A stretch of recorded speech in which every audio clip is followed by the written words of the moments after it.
In this section, we'll be looking at hardware hacking. So what is hardware hacking? Hardware hacking is just about expanding a piece of hardware to do more than what it was designed or created for. So let's look at some examples of hardware hacking. So this is a tool that we made. This is a Raspberry Pi malware scanner. It's very small, it's handheld, and it has a very simple red or green light, and one of the best things about it is that it can be used by a non-technical person. So you don't need any computer knowledge in order to use this. So this tool can be given out to security personnel outside your office, and they just need to put in a pen drive and the result will come out as a green light or a red light, which is easy to understand by anybody. And that way, if there is malware, it signals red, and if there is no malware, then it signals green. So then the person can decide whether to allow this pen drive to be allowed to be taken inside the office or not. And it uses 42 different antivirus engines to scan, so it's very good at that. So another type of hardware hacking is something called an infrared replay attack, and infrared has been from around 1990s, and it's used in TVs, traffic lights, security monitors, CCTV cameras, and a lot more. And what happens is that the infrared carries information or commands to the receiver, and if there is a receiver that you have and you capture that command that is going, you can replay that same command and run that command again to the victim. So if a turn off command is being sent to a television and this device captures it, it can run that command anytime it wants and turn off a television. So this way it can gain more data, find all the commands, and lots of malicious things can be done using that.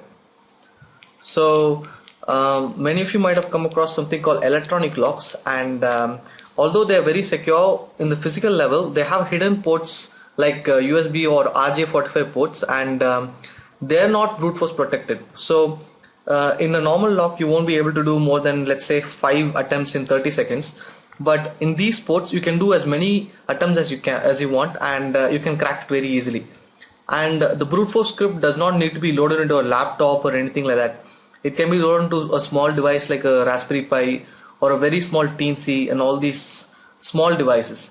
And many of you know that these pins are very small, and they are mostly numerical. So it will be maximum of 4 or 5 digits, and that will be very easy to crack.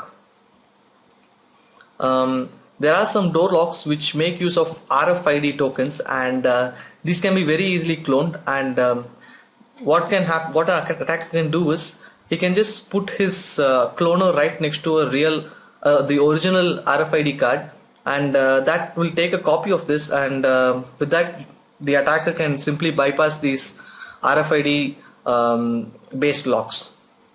So it doesn't even some attacks don't even need to be close. They can be as far as 2 or 3 feet away, and the attack can be done over in a coffee shop or anything like that. And cheap car locks can also be hacked like that.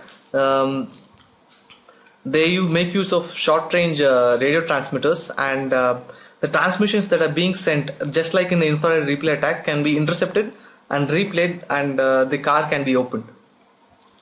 So there is a small device called a teensy, and it's a USB based microcontroller development system, and it can be made into a keyboard input device. And the very exploitable thing about this is that it can be made as a keyboard, and if you put it inside a computer, the antivirus won't be detecting it as a USB pen drive. It will only detect it as a keyboard.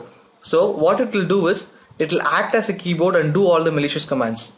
So antiviruses can't protect from it, and disabling auto run in USBs won't help. And what it can do is it will silently go, and when the user is not looking or he's not using the computer, it will give the inputs into the keyboard and do some malicious actions.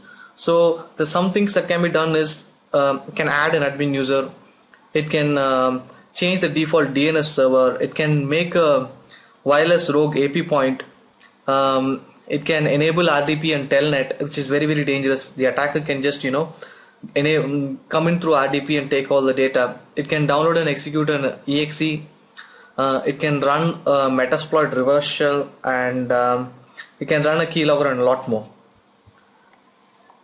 Thank you.